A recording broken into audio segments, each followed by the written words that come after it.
ಕೇಳುಗರೆ, ರೇಡಿಯೋ ಎಂದರೆ ಹಾಗೆ ಮನೆಯ ಬಂಧು ಸದಸ್ಯ, ಎಲ್ಲಕ್ಕೂ ಹೆಚ್ಚಾಗಿ ಒಬ್ಬ ಮಿತ್ರ. ಮಿತ್ರರಿಂದ ಮೇಲೆ ನಲಿವಿಗಷ್ಟೇ ಅಲ್ಲ, ನೋವಿಗೂ ಹೆಗಲು ಕೊಡುತ್ತಾನೆ ಎಂಬುದು ನಾವು ನೀವು ಒಪ್ಪಿಕೊಂಡಿರುವಂತಹ ಸತ್ಯ. ಈ ಮಿತ್ರ, ನೋವು, ನಲಿವು ಎಂದಾಗ ಒಂದು ವಿಷಯ ನಾನಿವತ್ತು ಹಂಚಿಕೊಳ್ಳಲೇಬೇಕು. ಐಲೇಸ ಎಂದ್ರೇನು ಎಂಬ ಪ್ರಶ್ನೆಗೆ ತತ್ಕ್ಷಣಕ್ಕೆ ಬರುವ ಉತ್ತರ ಹೊಸ ಹಾಡುಗಳ ರಚನೆ, ಸಂಯೋಜನೆ ಅಂತ ನೀವು ಅನ್ಕೋಬಹುದು. ಆದರೆ ಸಾಹಿತ್ಯ ಸಾಂಸ್ಕೃತಿಕ ರಂಗದಿಂದಾಚೆಗೆ, ಅಂದರೆ ಸಮಾಜಮುಖಿಯಾಗಿ ದುಡಿಯುವಲ್ಲಿಯೂ ಐಲೇಸದ ಪಾಲು ಬಹುದೊಡ್ಡದಿದೆ. ಇದಕ್ಕೊಂದು ಉತ್ತಮ ನಿದರ್ಶನ ನಾನಿವತ್ತು ಹೇಳ್ತೇನೆ ಕೇಳುಗರೆ. ಆಕಾಶವಾಣಿ ಹಾಗೂ ಐಲೇಸದ ಆತ್ಮೀಯ ನಂಟಿಗೆ ಕಾರಣವಾದದ್ದೇ ಸಹಾಯ ಹಸ್ತ. ಆಶ್ಚರ್ಯವಾಯಿತೆ? ಹೌದು.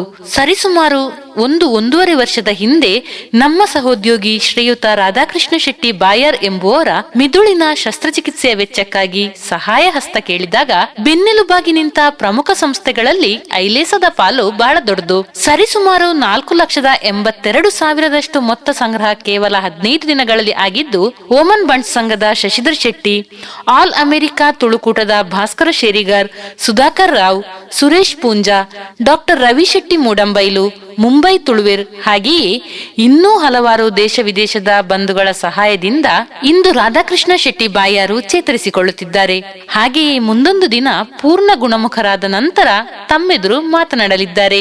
ಈ ವಿಷಯ ಸ್ವಪ್ರತಿಷ್ಠೆಗಾಗಿ ಐಲೇಸ ಖಂಡಿತ ಹೇಳ್ಕೊಳ್ತಿಲ್ಲ ಕೇಳುಗರೆ. ಎಲ್ಲರೂ ಒಟ್ಟು ಸೇರಿ ಬೆಳೆಯುವ ಪರಿಕಲ್ಪನೆಗೆ ಒಂದು ನಿದರ್ಶನವನ್ನಷ್ಟೇ ನಾನು ಕೊಟ್ಟೆ. ಹಾಗೆಂದ ಮಾತ್ರಕ್ಕೆ ನಮಗೆ ಟೀಕೆಗಳು ಇಲ್ಲವೆಂದಲ್ಲ. ಟೀಕೆಗಳನ್ನು ಒಪ್ಪಿಕೊಂಡಾಗಲಷ್ಟೇ ನಾವು ಬೆಳೆಯೋದು ಸಾಧ್ಯ ಅಲ್ವೇ? ಐಲೇಸ ಎಲ್ಲರಿಗೂ ಅವಕಾಶ ಕೊಟ್ಟೇ ಕೊಡುತ್ತದೆ. ಆದರೆ ಕಾಯುವ ತಾಳ್ಮೆ ನಮಗಿರಬೇಕು. ಅದಕ್ಕೆ ನಮ್ಮ ಕೇಳ್ಮೆಯ ಶಕ್ತಿ ಸುಧಾರಿಸಬೇಕು. ಕೇಳ್ಮೆ ಸುಧಾರಿಸುವುದೆಂದ್ರೆ ಹೇಗೆ? ಆಕಾಶವಾಣಿಯಂತಹ ಸ್ಪಷ್ಟ ಮಾಧ್ಯಮವೊಂದು ಇಂತಹ ಕೇಳ್ಮೆ ಸುಧಾರಣೆಗೆ ಬೇಕೇ ಬೇಕಾಗುತ್ತೆ.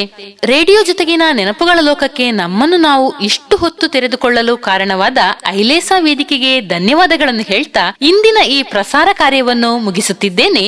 ಮತ್ತೆ ಮುಂದಿನ ಸಲ ನಮ್ಮ ನಿಮ್ಮ ಭೇಟಿ. ನಮಸ್ಕಾರ.